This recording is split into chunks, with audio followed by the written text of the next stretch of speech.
this product should be getting bad reviews, dude. You know, where do you leave a review for your vaccine, dude? Where do you leave a fucking review for your vaccine?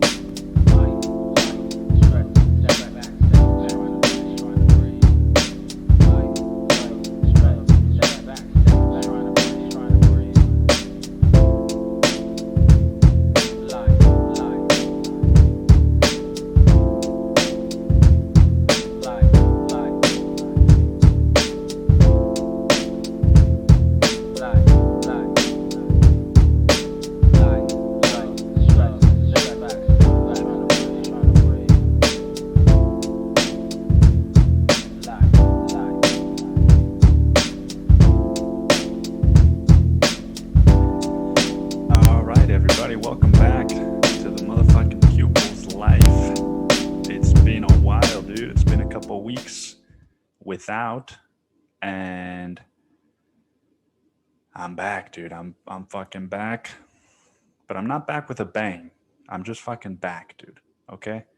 So if you're expecting it back with a bang, I'm just back. Yeah, man.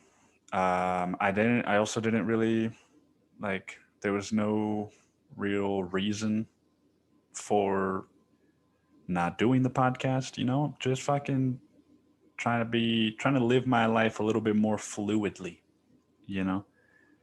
If I don't feel like doing it, um, then I don't do it.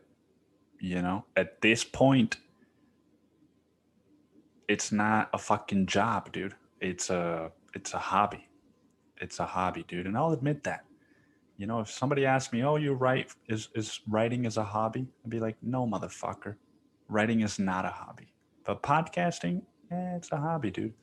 It's a hobby that I enjoy doing, you know." But yeah, dude, you might not be getting these weekly anymore. So take what you can get and get it while you can. But yeah, man, welcome back to the Pupil's Life. I got some fucking, I don't even know who this person is, dude. And I'm glad that they were, you know, bummed out, but still kind of annoying, kind of triggering, dude. Kind of like my family, kind of suspicious that maybe it's fucking one of my family members who I don't speak to anymore with a new fake Instagram profile. But somebody reaches out to me that I'm not following and is in my fucking requests. And it's like, hey, are you doing okay? And because I haven't uploaded in 2 weeks.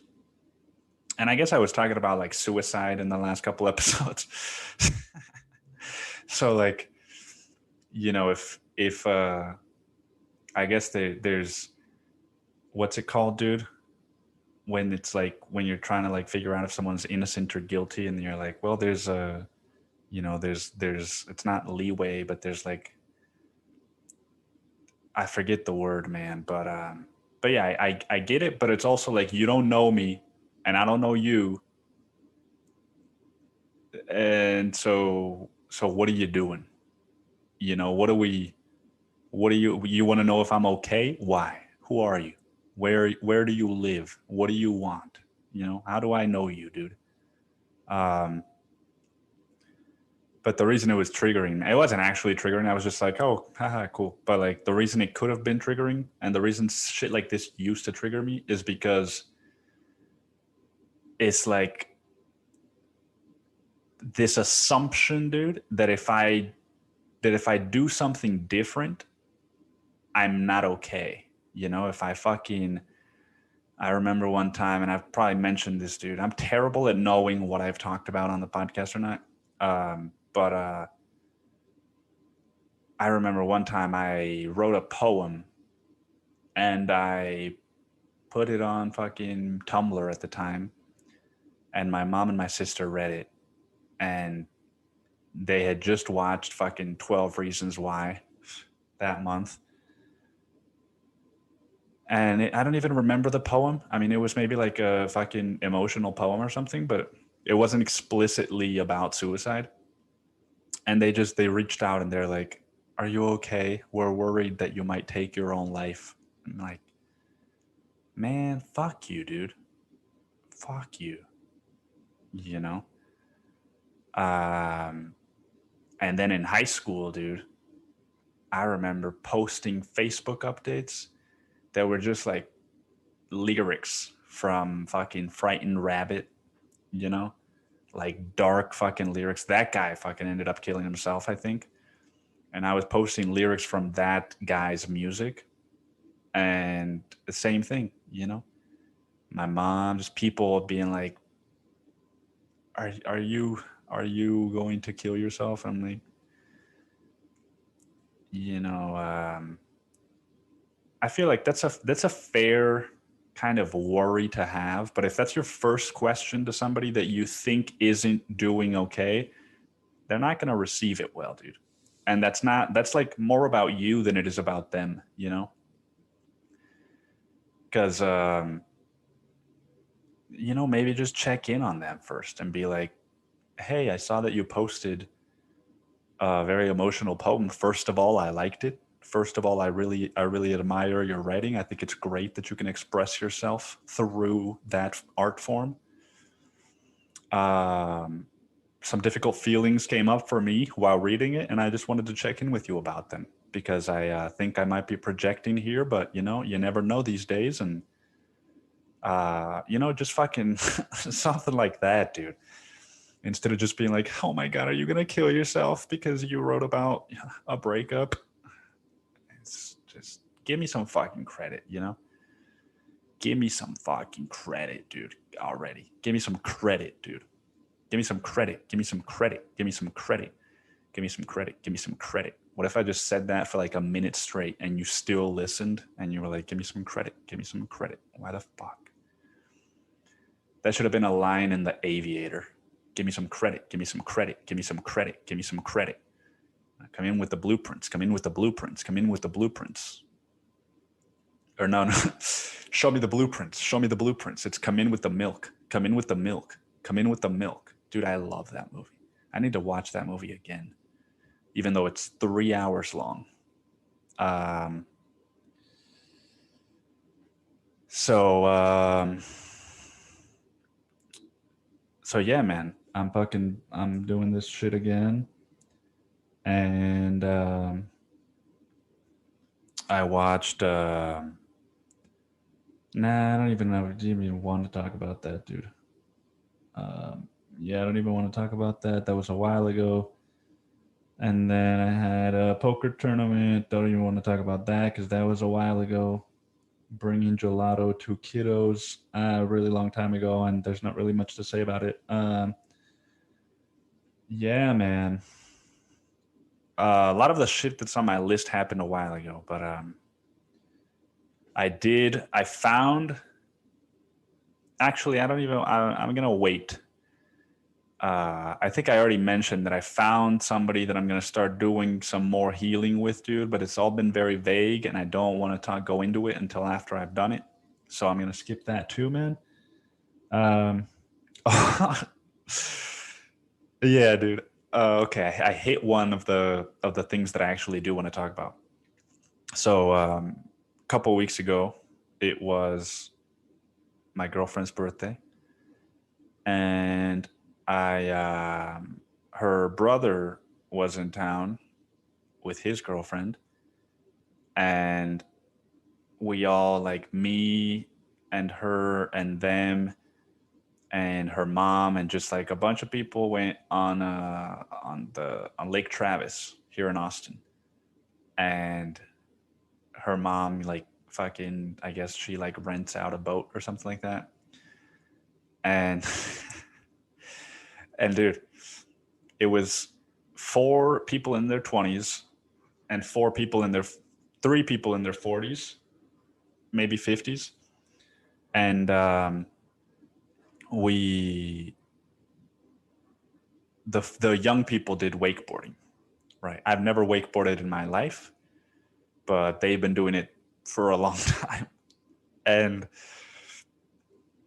so first up is fucking her brother, my girlfriend's brother, and he's like, he's like a fucking like he teaches people how to wakeboard, right? So he gets up there, he's like, I haven't done it in a while, dude. He starts off one-handed and just starts doing fucking tricks and shit, right?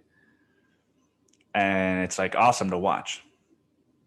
And then his girlfriend goes and gets up on the first try, and she's also tried it before. And then my girlfriend goes and gets up on the first try, and we're just watching all these people, and we're like, woo, just celebrating and everything. And then somebody says, Nick, do you want to try it? And I was like, fuck, dude, I do, but I tried skiing once and I couldn't get up. And I don't know if I want to fail right now in front of all these people. But I said, you know what? I told them, I think I would regret it if I don't. And so they said, all right, let's do it. And then they were all very like encouraging. And her brother showed me how to fucking put the board on and told me kind of what to expect and what to try. And I was like, all right, man, we're fucking going. And my expectation was I'm going to get up on the first fucking try, right? And I'm floating in the water, dude. I'm floating in the water, holding the fucking, the cord, the thing that propels you forward. And I'm kind of like nervous. And at that point, dude, McKenna's mom was the one that was driving for all three of the other people, but her dad is like, hey, let me drive. And people are like, are you sure? And I see McKenna, and she's like, are you sure? Like, and all of a sudden I'm like, what? Like, I'm just like suspicious, But I'm like, all right, dude, he's not going to like fuck with me on purpose. These people are all amazing and super kind and whatever. And so, yeah, I look at him, he gives me, hey, you good? And I'm like, yeah, I'm fucking good. And you do this, dude, because if you do this, people can think you're like, go faster. And so I do this, dude, and he does this. And then I feel, my arms become like fucking just like when somebody just fucking pulls you when you don't expect it. It's a bad analogy because that's literally what the fucking cord is doing. But the thing pulls me, and maybe like a second and a half, and then I don't have the strength to hold on to the thing, and it pulls me forward, and I just fucking eat it, and I go straight into the water and just face first, just eat water, and I start coughing it. And then I just turn over and I float while they turn the boat around. And I'm like, fuck, dude. I knew it. I fucking knew it. I start beating myself up. And, dude. And they come around and I'm like, here it comes, dude. Here comes the fucking advice, right? Here comes I'm playing golf with my mom's boyfriend. And he's like, here's what you want to do. After every single time I try to hit the ball, and I'm just like, just let me fucking try, dude. I don't want advice. But to my surprise, they come around in the boat, and the dad says, hey, don't worry about it. I actually fucked that one up. Like, it was like a mistake of mine. And so it just pulled too hard and too fast. And that was not your fault. So don't worry about it. Let's go again. And I was like, all right, awesome, dude. It's not my fault. Let's fucking go again. We go again, dude. Same exact thing happens. I eat it face first. And now I'm shaking, now I'm shaking, dude. I'm trembling because now I'm like, fuck, dude. I'm just like, I'm beating myself up. And my expectation is that they expect me to get up. And that if I don't get up, they're going to think I'm a fucking pussy, dude. fucking fruit flies in my room again. And so I go a third time, dude, and I'm floating there and I'm waiting. And the dad's like, "You good?" And I'm like, "I'm good." He fucking pulls it, dude. This time I go forward, dude. And it feels exactly the same as the first 3 times. The first 2 times, nothing changes. I just eat it. But this time, dude, I eat it. And before I eat it face first, my hand smashes this part of my hand, dude. This part that I'm moving smashes into the wakeboard.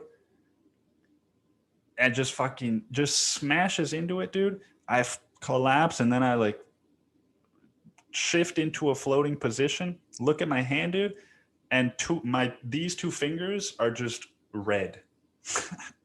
They're just red with blood. And now I'm not trembling, dude. Now I'm shaking. And and now and I'm shaking, dude, and I want to cry. I'm shaking and I want to cry, dude, because of the shock of hitting my fingers, and not because it hurts, but just because I feel like a failure, dude. I feel like a failure, and I feel like here they come. They're coming. They're gonna come around, dude. And my dad is somehow going to appear in the boat and be like, "Oh, come on, don't be a crybaby. Try it one more time," and kind of make fun of me for not being able to get on the board. Right? That's what my dad would have done when I was a little kid, or my sister, dude, or whoever the fuck. And to my surprise, they come around and they're like, are you okay? Because you always ask people if they're okay after they wipe out, because sometimes the wipeouts can be really bad. And I say, yeah, I'm okay. And they say, you want to go again? And I say, no, I hurt myself. And they pull up and they say, what happened? I say, I sliced my fingers open. And McKenna is like right on the edge of the boat, and I'm right next to her, and she looks at me, and I just hold in my fingers, and she's like, "Ooh, yeah, he sliced his fingers open, good." And and dude, they're all like, "Oh, don't worry about it. You need at least like."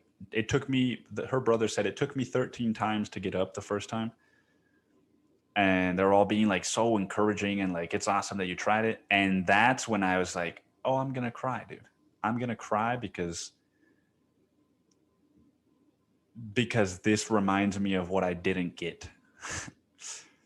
And but I pushed it down. I pushed it down because I knew, like, I could have cried and it probably would have been fine, but I was just like, dude, don't be that guy. I don't know who that guy is, or why he doesn't want to cry, or why he wants to cry, or why it's not okay to be that guy. But it's just like, yeah, man, I fucking repressed it. I suppressed my emotions. And and then I got on the boat and I was just like sad and pissed off at myself, dude.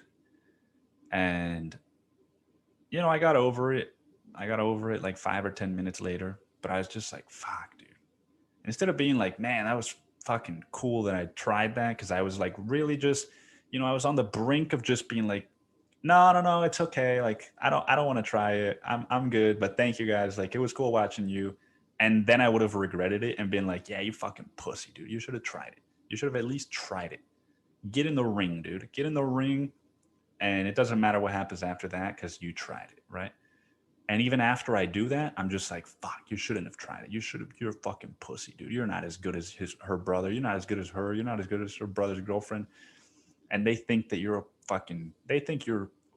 he now thinks that you're not good enough for her, right? I'm just fucking, dude. I spiral for 5 minutes and I'm just fucking beating myself up, and then I get over it.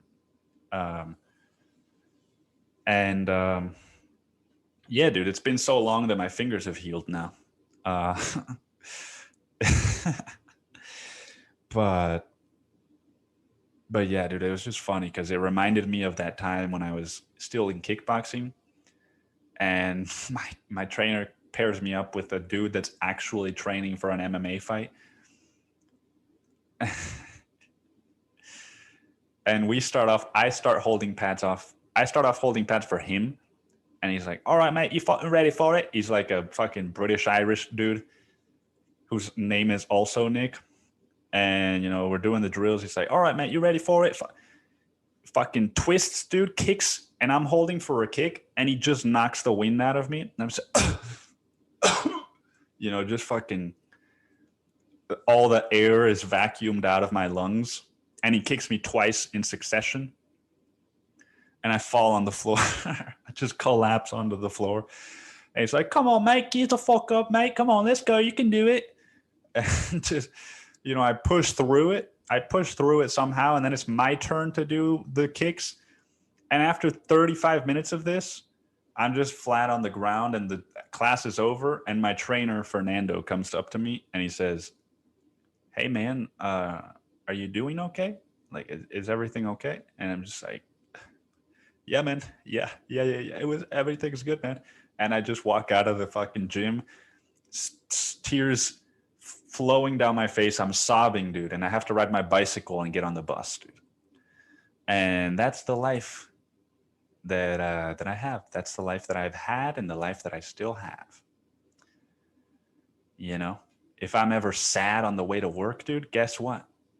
I gotta cry around people, and I don't get to cry in my car.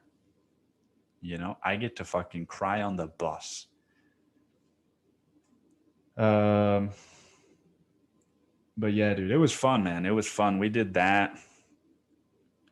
And then we drove the boat to a restaurant and just ate like burgers and fucking fried food and shit. And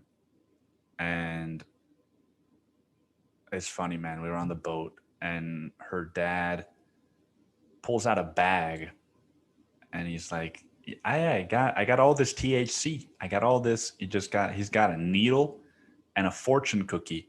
And he says, "I use the needle to extract the THC from this bottle, and then I just kind of douse it over the fortune cookie, and it gets me fucked up." And he's like, "Do you want some?" And I'm like, "No, but thank you." And I don't mean the thank you. I just say, no, but thanks. But I don't mean the thanks. I mean, in my head, I'm actually like, "Oh, actually, I don't smoke marijuana anymore, sir. So please never offer that to me again."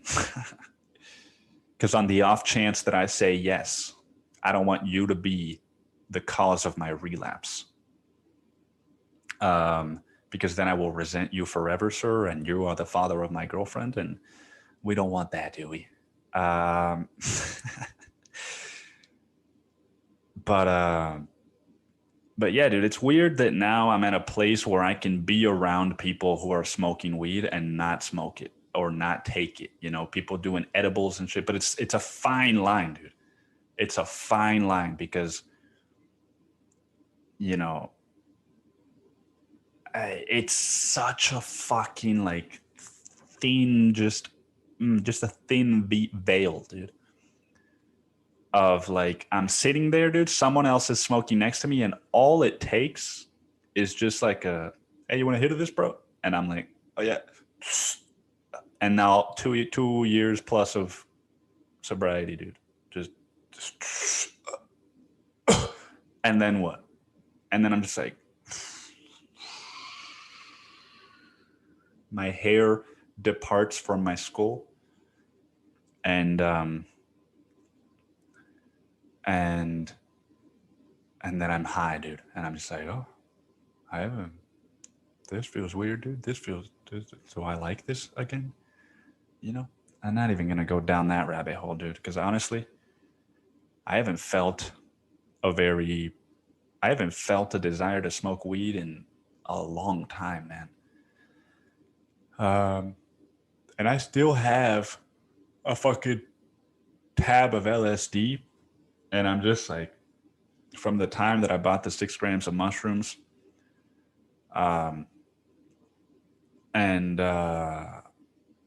I just think like, when am I ever gonna do this? When am I ever gonna cook tiramisu? Um, but yeah, dude. So I went on the boat, and then the next day, it was like a week of celebrating my girlfriend's birthday. And the next day, we went to this restaurant called the Melting Pot, dude. And I was teasing my girlfriend at first because she was like, "Yeah, so you cook your own meal on these two pots that are in the middle of the fucking table." And I was like, "So this is a more expensive restaurant, and I have to cook my food? Why, dude? I go to a restaurant so that I don't have to cook." And I'm teasing, dude. I can see like 6 fruit flies flying in the glimmering, the fucking reflection of the glimmering sun. Um, and but dude, I was totally bought into it as soon as we started cooking the food. You know, because it's like raw chicken, dude, raw meat, raw fucking pork, dude, just raw meats, and you can get salmon too. And then I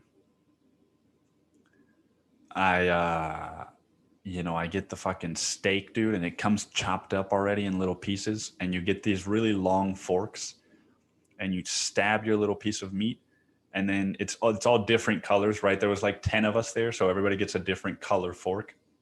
You stab it, dude, and then you put it in the boiling pot that you want. It's two different flavors, two different broths, and then you just time it. You don't actually time it. I did because I'm a fucking dork, dude, but you just kind of let it cook there. Um, and it was fun, man. It was fun, and it also didn't fill me up as much. It was almost like eating sushi, where I could eat 2 rolls and then still be like, "Have I eaten anything?" You know, it's like I could eat, dude. I could eat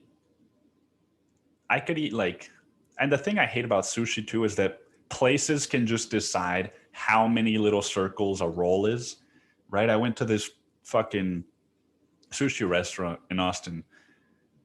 That's like a fancier sushi restaurant, not like the fancy like Uchi, but like a fancy sushi restaurant. And I ordered 2 rolls, and it's like six fucking things per roll, and I'm like, dude, the last time I ate sushi it was 8, right? So now you should have told me that, because I would have ordered 3 rolls and gotten 18, because I'm used to 16, not fucking 12. Um, And so I eat 12 fucking measly rolls, and I'm just like, have I eaten anything, dude? I ate the gyozas and the fucking. It's just like, dude. But it's good. It's good food. It's good food, and um, yeah, man. I don't know. It's kind of cool being able to do all this shit. It's like if I lived in Cancun. It's like it would be for McKenna if we lived in Cancun, right? We could go scuba diving whenever we wanted. We could fucking go stay in a fucking really cool lodge, my dad's place, because her mom has like a similar setup here. She's got a fucking cool house in Dripping Springs with a hot tub, and they're building a pool, and they've got horses, and it's just like, it's nice to see that side of Austin. It's nice to experience that side of Austin with people that I actually enjoy, right? Um, and that's been a really neat surprise, just like meeting all of her family and getting along with them. Uh, yeah, dude. Yeah. But not because of them, but just because of me, dude. Um, dude, the fruit flies are just in fucking insane. They are on my microphone, dude. Um, so yeah, dude. And then the next day, I took her out to this place called Juniper here in Austin, and I used that fucking. I mentioned a gift card, dude, that one of my listeners, my mother, got me for the episode 100. And how do I know it was my mother, dude? Because I'm a fucking detective. You know, I knew it was my mom, but I confirmed that it was my mom because I asked my brother, and he was like, "Oh yeah, dude, I fucking yeah, she asked me like 2 weeks ago, like, hey, like, I have I have friends that are a couple that are visiting Austin, and you know, what's like a nice place that I could buy them a gift card for?" And it's like, dude, you know, uh, I'm just a fucking detective, man. And my intuition, that's the cool thing about intuition, is that it can just give you the answer to shit that you might not be able to know, right? Uh, but but yeah, dude, it was cool, and it was also way more than $100. So, uh, yeah, it was a lot of money. The $100, mm, let's just say, yeah, dude. No, let's just let's just not say anything. But so we went to Juniper, dude, and it's like an Italian, like a northern Italian restaurant. So it's not bowls of spaghetti and meatballs. It's like, here's a fucking, you know, here's a fucking polenta. It's like, I don't know what that is, sir. You know, they've got fucking just a bunch of things on the menu that I don't know what they are.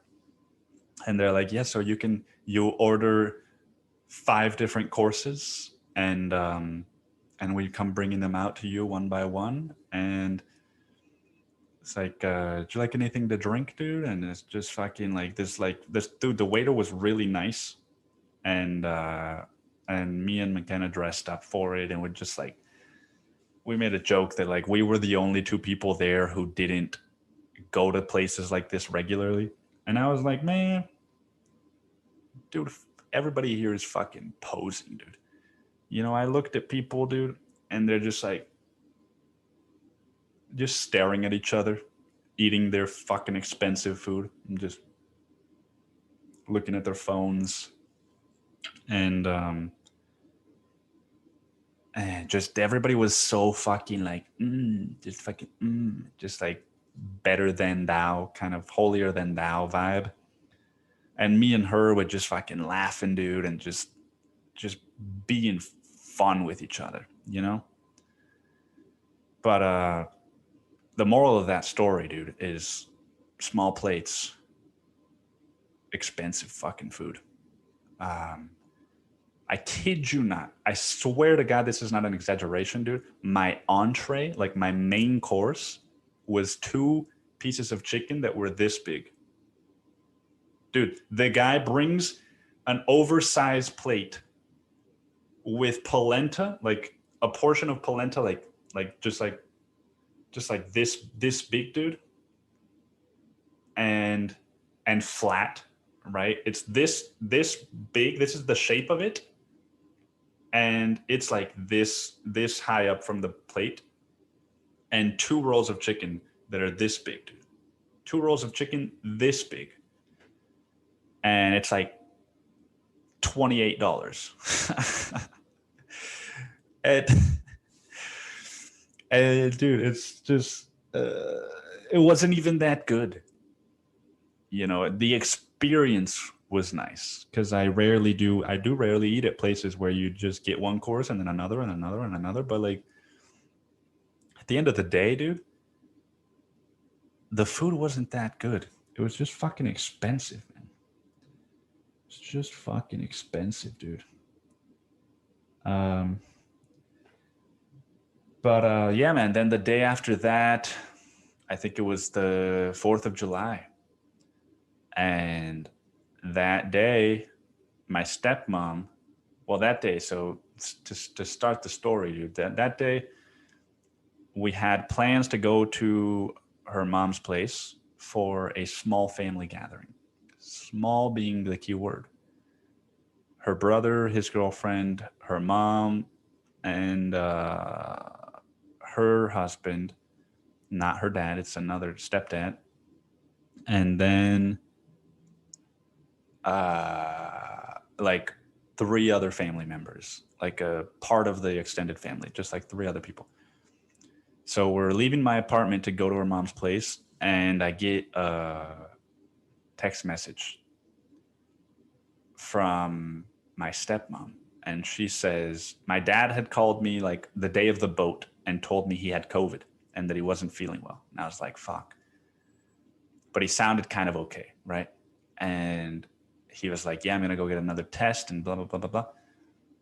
Fucking Sunday morning, he or she, my stepmom, tells me it's really bad. She sends me a fucking picture, dude, and he's wearing like a fucking oxygen mask, and he's got a huge oxygen tank, and he's just like this, dude, in the picture. and um and I just started crying, man, because it was like she said it's not good. Like we've kind of stabilized it for now, but it's not good, and we don't know what the fuck, right? And I was like, oh no, my dad has diabetes. He never takes care of himself. He overworks himself. And you know, if you know anything about my beliefs, dude, COVID's here to teach him a lesson from my perspective, right? This isn't just that he got COVID. This is like COVID is here to teach him a lesson that I don't think he's going to learn. So what does that mean? You know? And so we're driving, dude, to her mom's place, and I'm crying, and she's crying because she's like, oh my God, his dad is sick and might not be alive soon. Like that was where the story was at. Like all the hospitals were full and blah, blah, blah. And we kind of like compose ourselves when we get to the house, and we get out of the car and we're walking to the front door, and we open the door, dude, and it's just like, surprise. And it's like I can see through the door there's like at least 40 people, at least. And I know right then and there it's all her extended family. And I'm like, the universe provides when you least expect it.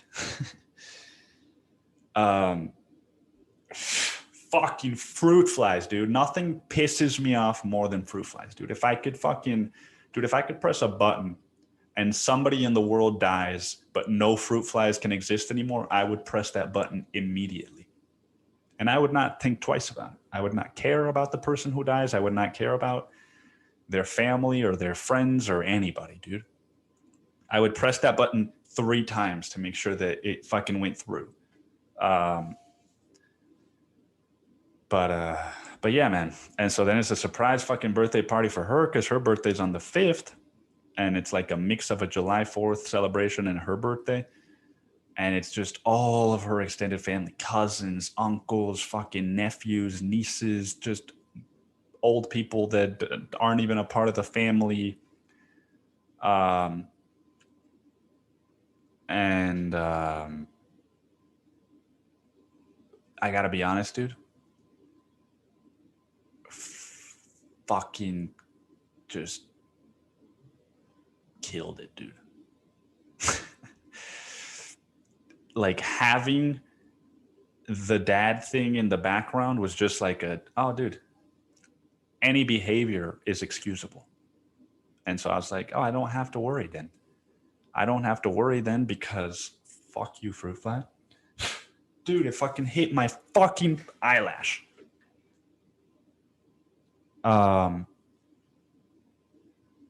man, it's so stressful. What was I saying, dude? Oh, yeah. I was just like, whatever, man. Whoever thinks if somebody thinks that I'm, whatever my fears and insecurities were, right? People are going to think I'm too quiet. People are going to think I'm fucking insecure. People are going to think I'm fucking an asshole. I now had an excuse, right? And McKenna told her mom, and then somehow her mom fucking whispered it to everybody at different times. And so every time I met somebody, they were like, "Oh, I'm so sorry about your dad. Like my prayers are with him," and blah blah blah. And I was just like, dude, this is easy. I don't know why or where I got the idea that meeting people is difficult, because it's easy, dude. Unless you hate the person that you're with, it's easy. You just they're like they're like, "Hi, I'm Aunt Linda. What's your name?" And I'm like, "Oh, hey, I'm Nick. I'm Nick. Nice to meet you." And he's like, "Oh," and then you're like, "Well, no, no, no, no, no," and then you just fucking it's like, "Well, I'm gonna go to the bathroom now," and then you're like, "All right, well, it's nice to meet you," and then they fucking walk away, and then you do that same thing 50 more times, and eventually you sit down at a table, and there's some guy named Jeremy sitting there, 40 years old. He's single, and he's not related to anyone there. He's just a friend of an uncle, and he's like, "What's up, man?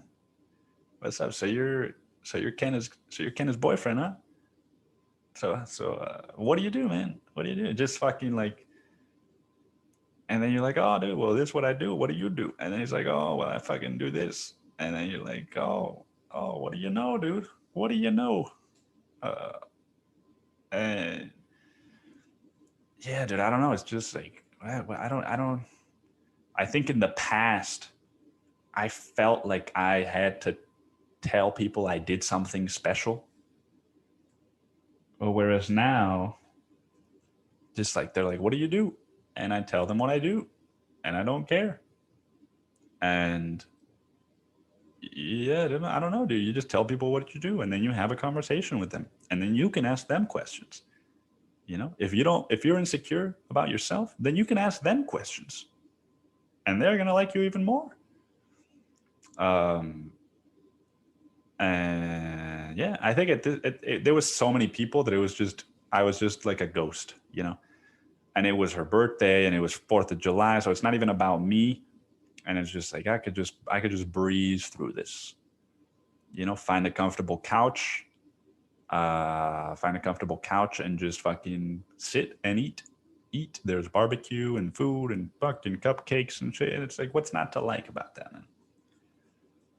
Um, yeah, I just felt comfortable. I'm not saying that I killed it, dude. I just felt comfortable. It's like I don't need to fucking put on a mask, dude. I could just if I want to sit down, dude, I'm gonna fucking sit down, dude. Because guess what? I don't answer to anybody here. And sitting down, and it's not being disrespectful, dude. It's just taking some space, right? Maybe I need 5 minutes to just be with myself, dude. And if somebody doesn't understand that, bugger off, mate. Um, but yeah, dude, I think it's the first time ever in my life that I celebrate 4th of July, and it was cool, man. They had a fuck ton of fireworks, and there was a little kid that kept saying like, "Fireworks, fireworks." He just would cover his ears, "Fireworks," and shake his head no, and "Fireworks." and and sometimes they would light fireworks before he could cover his ears, and he'd be like, "Oh, fireworks, fireworks." Just fucking, I was like, poor little kid, man. And yeah, dude, it's so funny too, because I got to see a lot of small children with their parents and stuff, and it's just when you know as much as I do now, when you've read as many books as I have about parenting and about trauma and all this shit, it's just hard not to see it, you know, the mistakes, and not that anybody's a bad person, but just the mistakes, the mistakes that everybody makes as a parent, but that if you're not aware of can become habits, and then just blah, blah, blah, blah, blah, right? And so, like, for example, a little girl, 2, 3, maybe 4 years old, hits her head, starts crying. Mom picks her up. Is like, "Oh, honey, what's going on?" And the dad comes over. He's like, "You're all right. Stop fucking whining. You're all right. Come on. Nah, you're all right. Stop whining." And I'm just looking at this dude and I'm like, "Oh God. Oh God." Uh, and yeah, man, it's they should write a book on what do you do if you're me in that situation, right? Is there, because to me, I'm just like, not my kid, dude, not my fucking responsibility. If I interact with the kid, I'll be extra nice to them and just, which I did do. There was so many little kids and I interacted with all of them. I think that was another thing that helped, was just that I used to be kind of afraid to be childish around children when there was adults around, because I was like, they're gonna think I'm a fucking idiot, right? Um, but I wasn't this time. And so, but yeah, so what do you do? Because again, my fucking motto is just like, and that's not my place. Unless they're like hitting their kid, I don't have to intervene, right? But maybe somebody will write a book about this and be like, actually, it turns out that if you don't intervene when they're invalidating their kids' emotions, you're abusing them too. And then you're gonna be like, oh fuck, dude. Not only am I uh a good friend and a good boyfriend and a good son and a good cousin. Now it turns out I'm a bad passerby, dude. I'm a bad witness, right? Because as a witness in this book, it turns out you know, you're supposed to walk over to the parent and be like, hey, Bob, um, it doesn't look like she's okay. You are you sure you think she's okay? Doesn't she's crying? Why are you saying that she is okay? But then Bob would just be like, "Hey, fuck off, dude. She's fine. She does this all the time. She does this all the time." And it's like, well, maybe that's a sign. I don't know, dude. I don't fucking know, bruv. Um, but yeah, dude. And so my dad has/had COVID, and it was a worrisome couple of days. But it seems like he's mostly recovering well. He's out of the hospital now. The doctors said if he had shown up a half a day later, we would have had to intubate him. And it's like, oh, yeah, man, that's just what everybody says, right? When I had my accident, when I was 13 years old and my brother smashed the car into a palm tree because his fucking girlfriends were just being idiot drivers, dude. The doctor was like, you're lucky to be alive, son. And I was like, uh huh. He's like, and you're also lucky that because I asked him, will I ever be able to play soccer again? And he said, with luck, yes. And it's like, dude, 3 months later, I was playing soccer. It's like, go fuck yourself, doctors. Um, but yeah, dude, it was weird. It was weird because I was simultaneously like really sad that my dad was going through all this, and also just like I've always been sad that he's going through what he's going through because he doesn't take care of himself, right? Like every time I call him, he's like, "Yeah, my shoulder. Yeah, just I don't feel good, son. I haven't been feeling good for 10 days and my shoulder hurts and my kidney hurts and I think one of my discs, I think I slipped and one of my discs shifted and the doctor said I have a hernia." And I'm just like, I think for the last 5 or 6 years of my life, I've already been in that mindset of when am I going to get a phone call from my stepmom saying, your dad's not here anymore, right? Not even a phone call, dude. Probably be a fucking text message or a voice note. Um, and so this time it was like, oh, it's maybe a little bit more real, but at the same time, I'm just used to this feeling. I'm just used to this fucking fruit flies. Um, and yeah, dude. But But I don't know. We're all kind of wondering if he's gonna have any insights or takeaways from the experience, right? Will his workaholism recede? Will he, will he take a 5-month trip and travel the world? Or will he just go back to work? You'll find out after the break when we come back to Luis's life. And, my bet, dude, my bet's on red, dude. My bet's on, my bet's on he's already trying to direct people. The doctors said you need at least 2 more weeks of rest at home. And I wish I could have been there to tell the doctor, hey, doctor, if you want him to rest, you got to handcuff him to the hospital bed. Because if he's home, dude, not going to rest. Not going to rest. But at the end of the day, man, I think I'm just like, the really cool thing is that, like, my brother flew down there when we still didn't know if he was going to be okay. And he was like, yeah, I just don't want this to be the last time that I could have seen him, and I don't. And I kept asking myself, do I want to do the same thing? That's a hiccup, by the way, if you could even hear it. And I just realized that after my podcast with Philip McKernan, and after I went down to Cancun to see my dad and tell him fucking everything and just confront him about my life, I feel like I've already had that moment, right? Like if I had gone down this time and he had passed away and I had been at the bedside table, like there's nothing new that I would have said to him, besides like, I love you and blah, blah, blah. Like there's nothing that I feel like I need to get off my chest. And there's nothing that I would regret not having told my dad, because I've told him, dude. I've had that conversation, and it's weird, man. I don't know. It's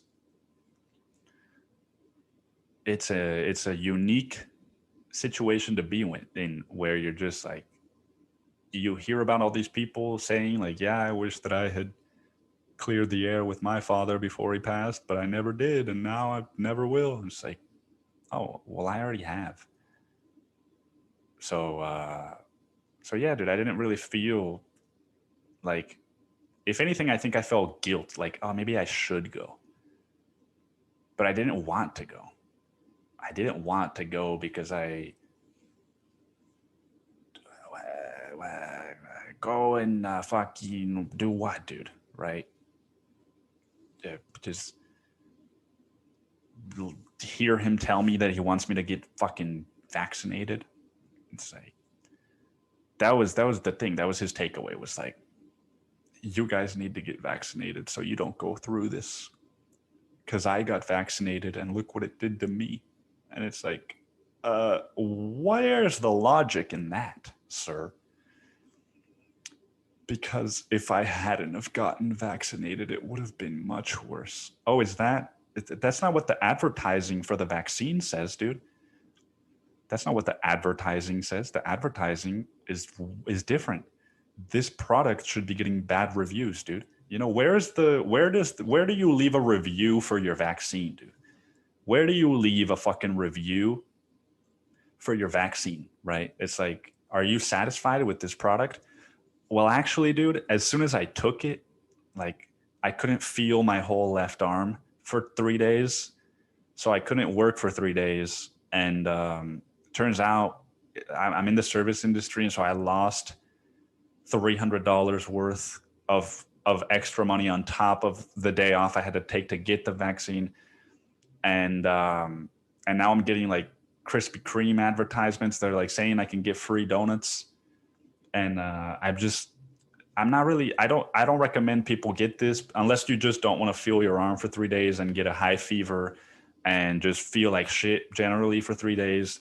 And then also get COVID like 2 months later. Yeah, I wish that I could give this 0 stars, but Amazon is only letting me give it 1 star. I'm surprised Amazon doesn't sell vaccines, dude. Just get the vaccine delivered by a drone. But yeah, dude, that's enough of that. My dad's doing better, and that's what matters. And yeah, dude, I think that's the fucking podcast. So thank you guys for listening. Thank you guys for tuning in. I will see you next week, dude. That's the Pupils Life podcast. And yeah, all righty. Have a fucking fantastic week. Bye-bye.